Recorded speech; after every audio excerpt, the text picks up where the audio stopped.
At the start of the movie, we see Lorenzo de Lamberti running from a bunch of people chasing him through the streets of Italy. Lorenzo is a lucky gambler who never stops, but this time he's won against the wrong person, Gerbino della Rata.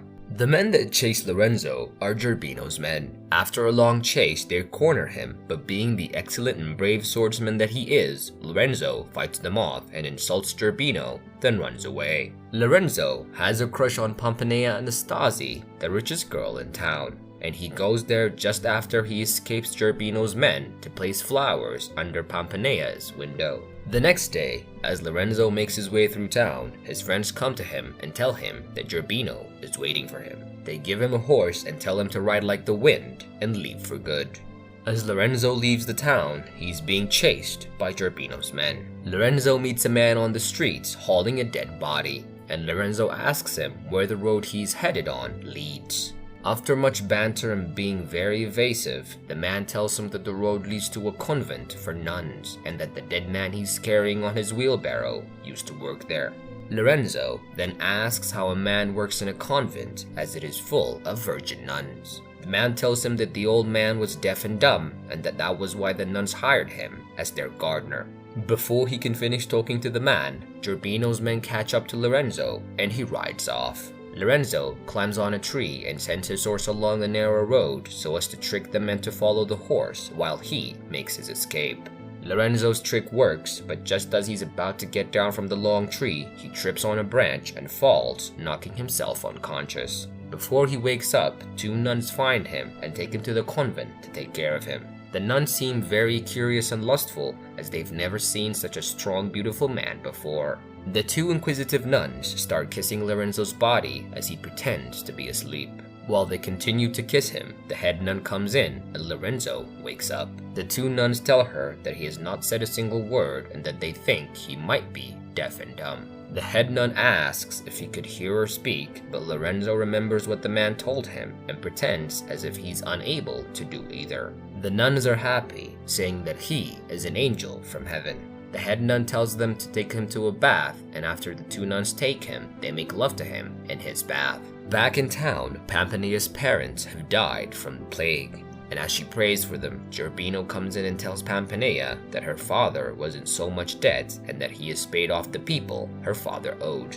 Gerbino also proceeds to tell her that her father told him to protect her and that he wishes him to marry her after his death. Pompanea refuses to do this, saying that her father wanted her to marry Count Szynski and not Gerbino. The next morning, the girls meet up to go to the villa and they take the priest and their boyfriends with them. After waiting for Pompanea, they discover that she went to a convent outside of the city to preserve her virginity and remain safe till the Russian count arrives. And what better place to do that than a house full of virgins, or so she thought.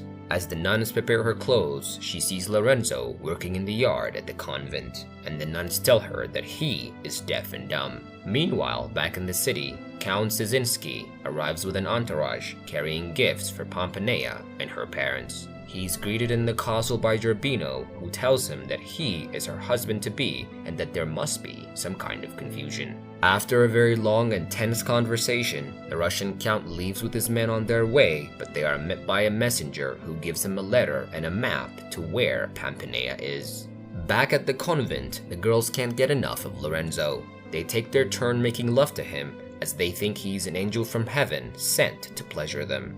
Even the head nun asks to have him brought to her room, and she also gets her piece. As the count and his men make their way to Pompanea, they are ambushed by Gerbino's men, and the men kill all of the count's other men, but the Russian count makes it out alive as he has a superior weapon. At the convent, Pompanea keeps staring at Lorenzo as he works in the yard as she is mesmerized by his beauty and his features. At lunch, she goes to bring him food alone, she covers his eyes and kisses him and runs out. Lorenzo starts to get feelings for this one nun whom he had not had till now. Pompanea hears that the Russian count has arrived in Florence and that she must go and see him. But she knows that she cannot leave Lorenzo behind as she does not want others to have what she desires. And so Pompanea goes to the head nun and informs her that she heard Lorenzo singing in the garden, and if he can sing, that means he can hear and speak as well. And so the nuns throw out Lorenzo out of the convent immediately. Meanwhile, Count Szynski is still traveling to meet his wife-to-be. But while he stops for a sip of water, he comes across a very beautiful woman. The next day, as Pampanea heads to Florence to see the Count, she meets Lorenzo, and he decides to go with her as well. Once they get there, Lorenzo was about to leave until Pampanea tells him to stay for a while. In Florence, the Count has not arrived yet, and so Pampanea and Lorenzo start to have a very delightful conversation. Lorenzo tells her that he's fallen in love with a nun at the convent. When she asks him which one, he tells her that she covered his eyes and that he did not see her face. But he's very sure that he's in love with her and that he'll know who she is if he kisses her again. Just as Pampanea was about to kiss Lorenzo to let him know that it was her back at the convent, Gerbino rides up with all his men. Without any weapons on him, Lorenzo foolishly challenges and insults Gerbino, who almost kills him until Pampanea steps in and tells him that she will not marry him if he hurts Lorenzo. And so Gerbino throws Lorenzo in prison and tells his men to go get a priest as he wants to be wed to Pampanea right away. Pampanea urges the priest to delay the wedding as much as he can, as she's in love with Lorenzo and wants to be with him. The priest then proceeds to ask her about the Russian count who's still on his way, but she says her heart now belongs to Lorenzo. Gerbino's men take Lorenzo into the woods to kill him. Lorenzo knocks out both of the guards, and just as he's about to head back, the Russian count comes on horseback and asks him which way to Pampanea. Both Lorenzo and the Russian count go to where she is. As per Pampanea's request, the priest keeps asking the most ridiculous questions till Count Szynski comes riding in, followed by Lorenzo. Lorenzo and the Count fight off Gerbino's men, and when the Count was about to kill Gerbino, Lorenzo steps in, saying that they have unfinished business. Gerbino and Lorenzo fight near a massive well, and Lorenzo beats him. After the fight is over, the Count heads over to Pampanea, thinking that she was the same girl he saw near the river. But as she removes her covering, he discovers that it was not her he kissed before, but another girl who was behind her, who was actually the best friend of Pampanea.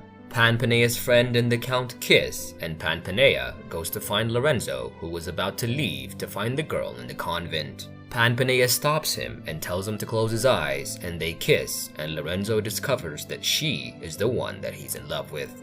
And with that,